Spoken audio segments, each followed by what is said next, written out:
Baik hadirin dan pemirsa, kita masih di Aceh Barat Daya. Kita lanjutkan acara debat kandidat kita pada hari yang berbahagia ini. Ya, kita masuk ke dalam sesi keempat, yaitu sesi tanya jawab menanggapi dan menanggapi kembali.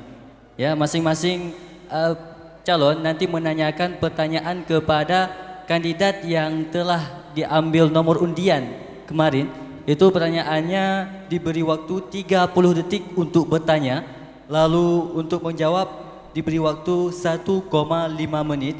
Ya, kami ulangi kembali, Bapak, Ibu semua nanti akan saling bertanya, saling menjawab dan saling tanggap menanggapi. Tapi kita punya rule-nya, kita punya waktunya. Oke ya?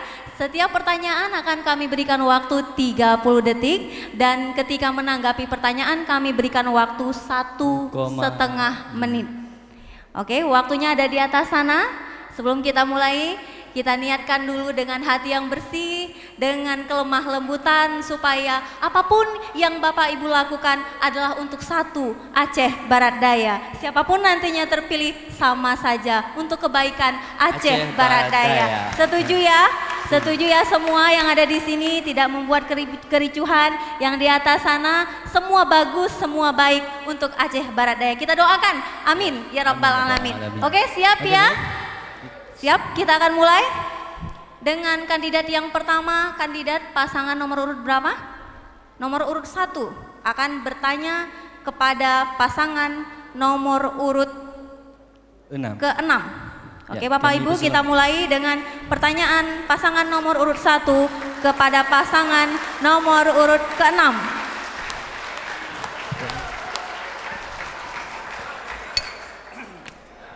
Oke, siap. Pertama, tadi dalam penyampaian saudara mengatakan akan membeli gabah harga 6.000.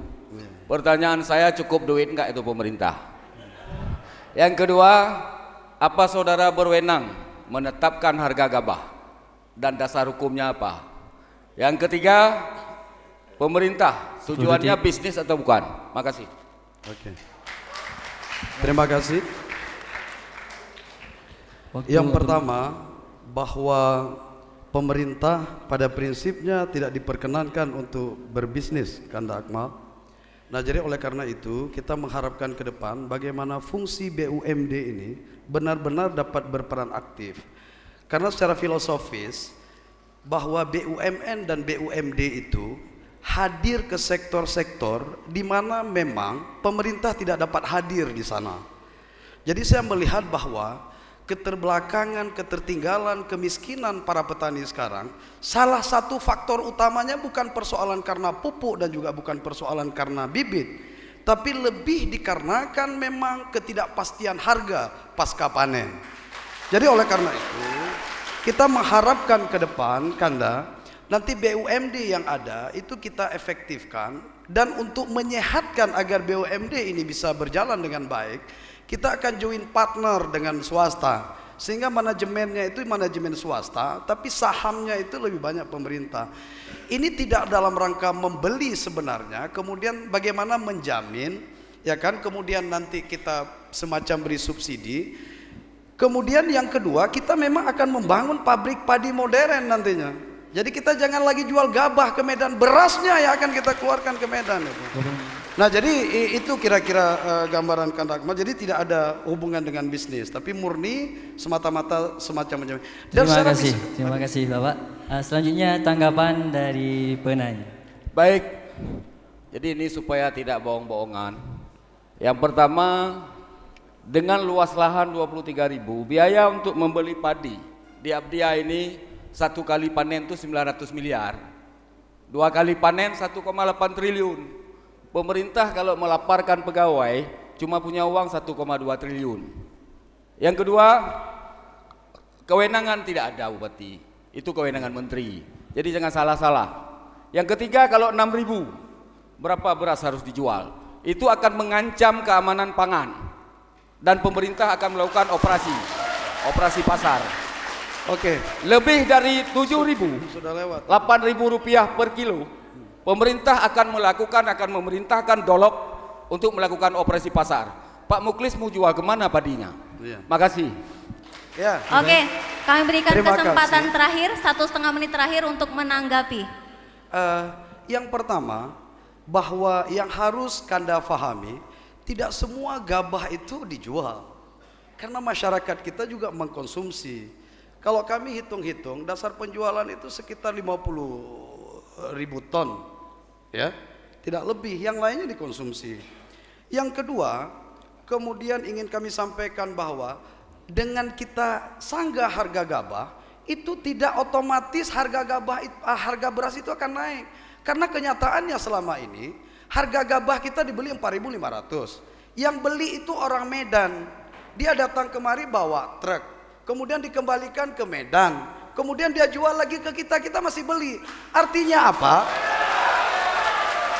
Yang 1.500 itulah yang haknya petani kemudian dimainkan oleh tengkulak. Jadi tugas pemerintah nanti ke depan bang, kita pangkas ini yang begini. Kira-kira begitu. Jadi yang dimainkan yang 1.500 itu, yang seharusnya bisa kita kembalikan ke petani.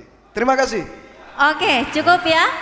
Cukup untuk pasangan nomor 1 dan pasangan nomor 6. Kita lanjutkan dengan pasangan nomor urut 2 yang akan bertanya kepada pasangan nomor 3. Ya, kami akan kembali untuk bertanya ada waktu 30 detik, menjawab 1,5 menit, kemudian tanggapan yaitu 1,5 menit, lalu menanggapi 1,5 menit.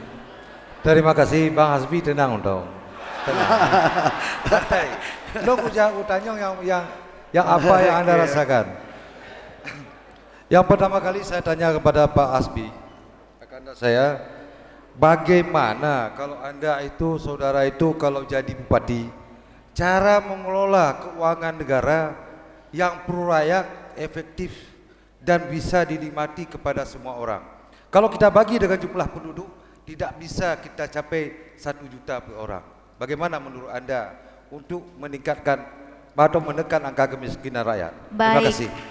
Oke, Bapak 1,5 menit untuk menjawab. Kita mulai dari sekarang. Terima kasih. Pengelola keuangan daerah itu sebetulnya sudah ada dari SOP-nya.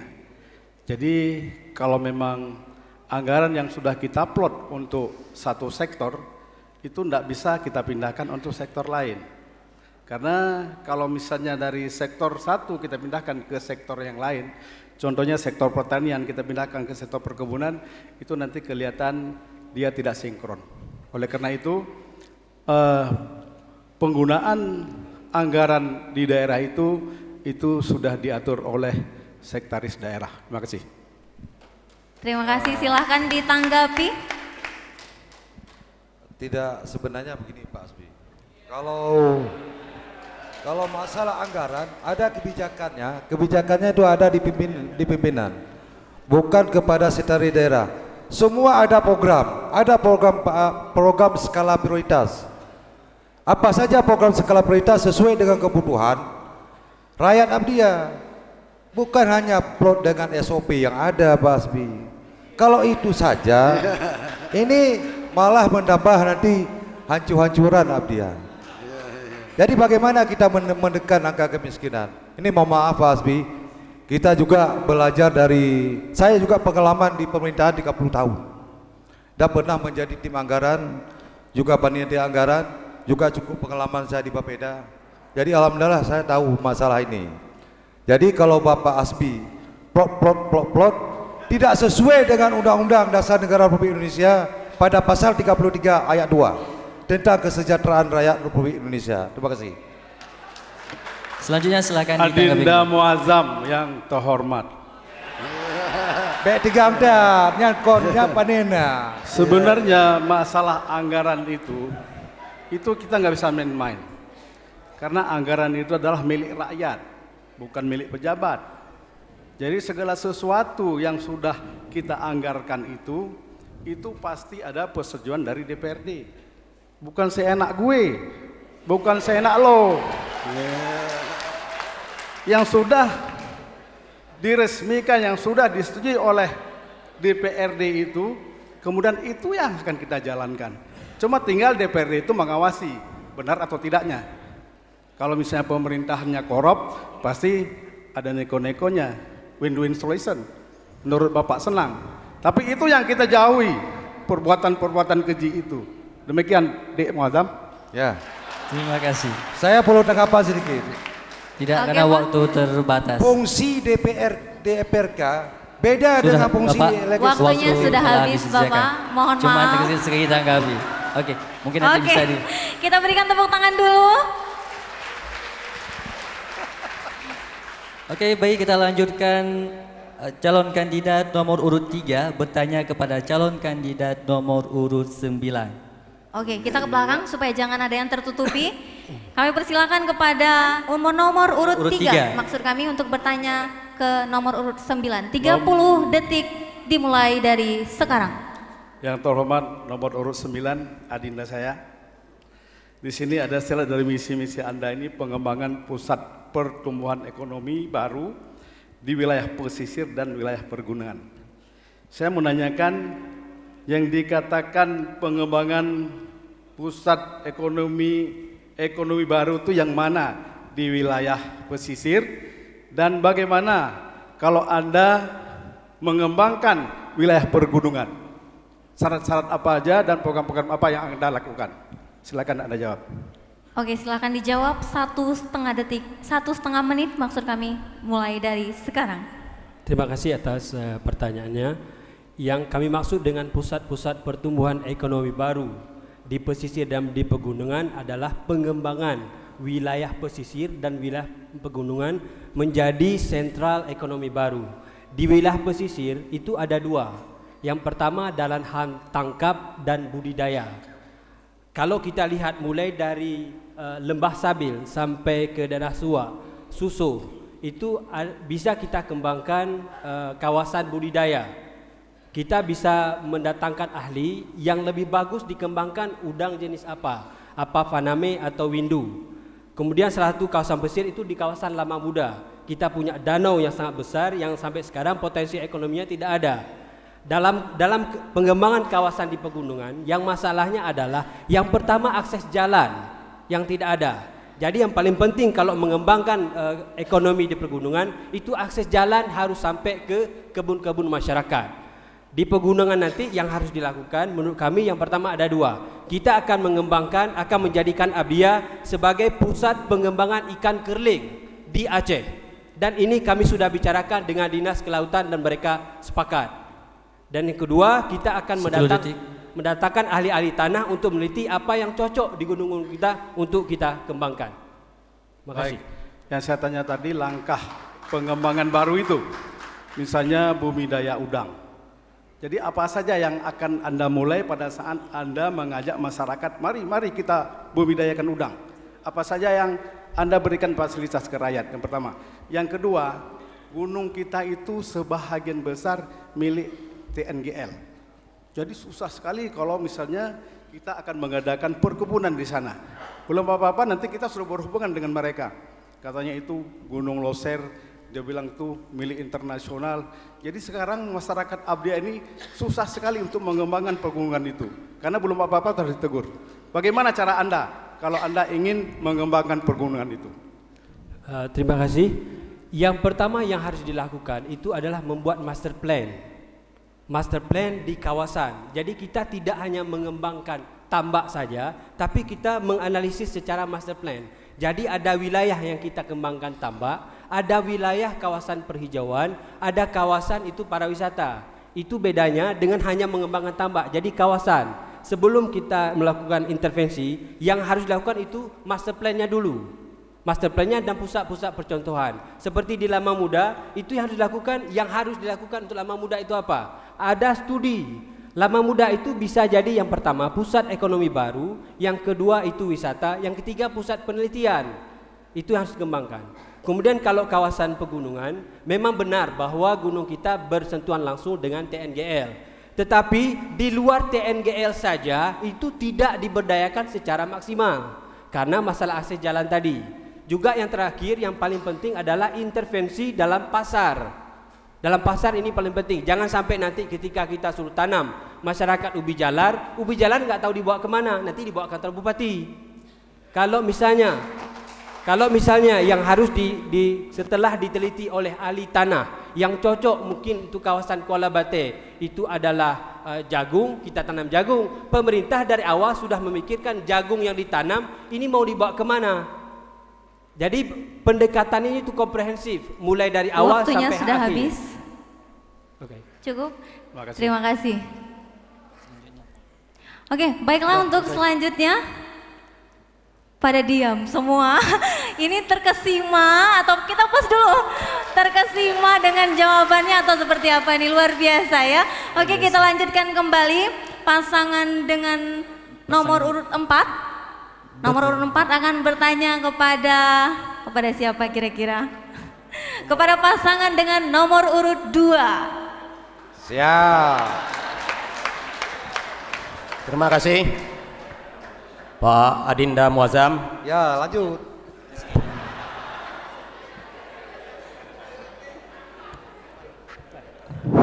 Ya, Pak. Program pengentasan kemiskinan dalam visi dan misi saudara kurang memberikan jalan keluar karena saudara lebih banyak memberikan subsidi tanpa memberikan mereka lapangan kerja. Untuk mengentaskan kemiskinan, saudara lebih suka memberi ikan, bukan memberi mereka pancing atau kail.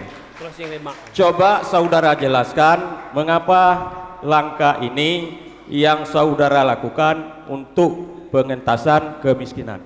Terima kasih. Ya, terima kasih Silakan, Pak Said Bapak. Samsu. Langsung Bu. Oke.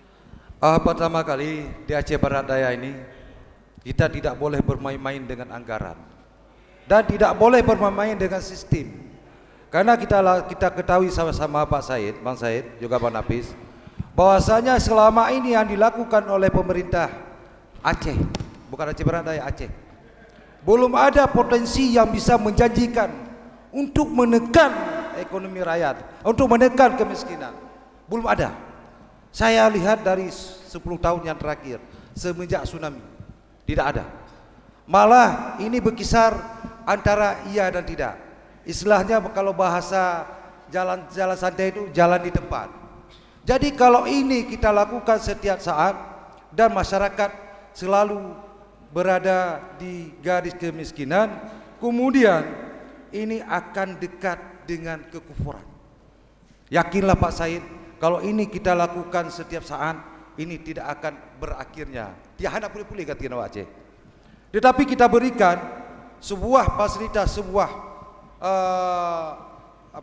anggaran yang kita berikan yang bentuknya langsung terbentuk apa adanya, kemudian diawasi oleh yang kita persiapkan tenaga skill. Nanti akan kita beri bintek kepada yang pengangguran dari SMA, pengangguran dari S1, kita bintek sesuai dengan kebutuhan masyarakat Aceh Barat Daya.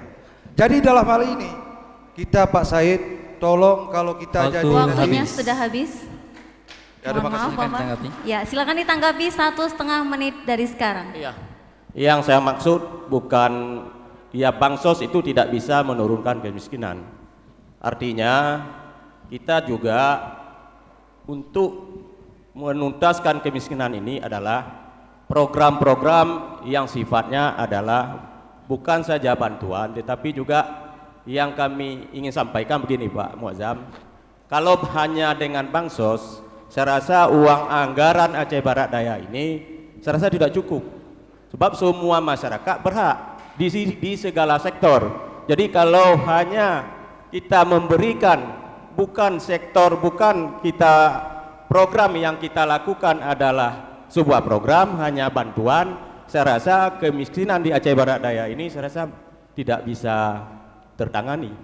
Saya yakin jika kita buat program yang baik, pasti kemiskinan akan menurun. Jadi terima kasih. Silakan Tanggapi. Baik, Sudah selesai ya? Tanggap, menanggapi, sudah selesai ya kan Pak? Sudah selesai. Perlu saya tanggapi. Tanya jawab tanggapi. Perlu saya tanggapi. Ya, tanggapi. Perlu. Tanya jawab tanggapi lalu menanggapi sekali lagi. Sekali Iya. lagi, ya. Maksud saya begini, kita karena waktu ini singkat Pak. Karena orang KIP juga memberi kita seperti siku, tidak seperti tangan. Jadi berikan waktu sebenarnya sama kita itu jangan 2 menit. 20 menit, jelas semua nanti. Oke. Yang dia hijau batanya WKIP, lagi hijau mata. Go baji mata jadi tarik putus aja kau. Oke Pak, kita lanjutkan. Jadi begini Bu, kita akan mengadakan, kita akan gali, kita undang investor Oke, untuk sip. menekan angka kemiskinan. Terima Sip kasih. Pak, kita tunggu undangannya. Lanjut, kita bahas lagi ya. Oke. Kita lanjutkan dengan pasangan selanjutnya, pasangan nomor urut 5. Nomor urut 5 akan bertanya kepada pasangan nomor urut dalam visi misi 4. Dalam visi misi Lanjutkan. Pak Said Samsu nomor 6, kami sangat tertarik. Di dalam itu ada saudara bubuhkan misi dan visinya program pengembangan perkebunan rakyat. Pertanyaan saya, bagaimana saudara memisahkan program ini dengan perkebunan yang dikelola oleh perusahaan saudara sendiri?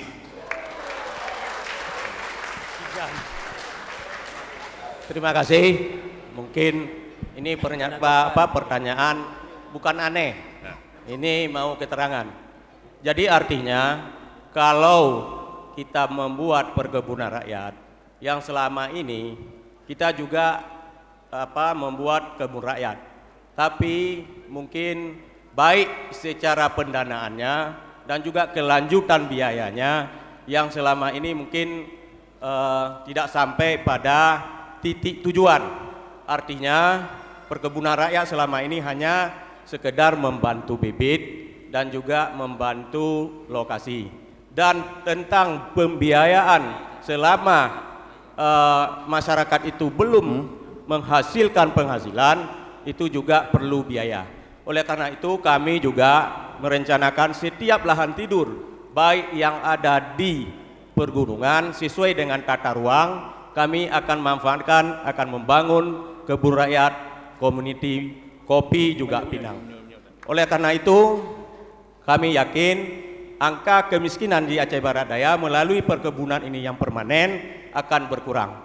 Dan juga tentang bagaimana memisahkan antara jabatan dengan perusahaan. Saya yakin dan percaya perusahaan itu juga ada manajemen dan juga diatur oleh aturan dan undang-undang yang berlaku di Republik Indonesia ini. Waktu telah habis. Terima kasih Pak. Baik, silakan ditanggapi kembali. Saya tanya lagi, di manakah lapangan pertanian untuk perkembangan kebun rakyat, sedangkan di kawasan pesisir bawah sudah habis dan di atas tergantung dengan loser. Dan yang selama ini lahan-lahan yang di bawah sana sudah tidak ada lagi. Dulu sudah pernah, saya tidak mengatakan, telah dikuasai oleh pejabat-pejabat yang telah lalu. Terima kasih. Mungkin saya juga jawab lagi Pak. Lahan-lahan mana yang akan dibuka perkebunan? Kita juga sesuai dengan juga banyak lahan yang di Aceh Barat Daya ini lahan terlantar. Kemudian juga kita juga sesuai dengan tata ruang Kabupaten Aceh Barat Daya. Semenjak dari Krung Semayam sampai ke Krung Baru, itu di sepanjang utara perbukitan itu masih banyak lahan rakyat yang terlantar, yang bisa kita kelola sesuai dengan tata ruang, juga tidak merusak tata ruang yang ada di Kabupaten Aceh Barat Daya ini. Kemudian persoalan pejabat memiliki lahan-lahan yang ada di pesisir itu juga sebuah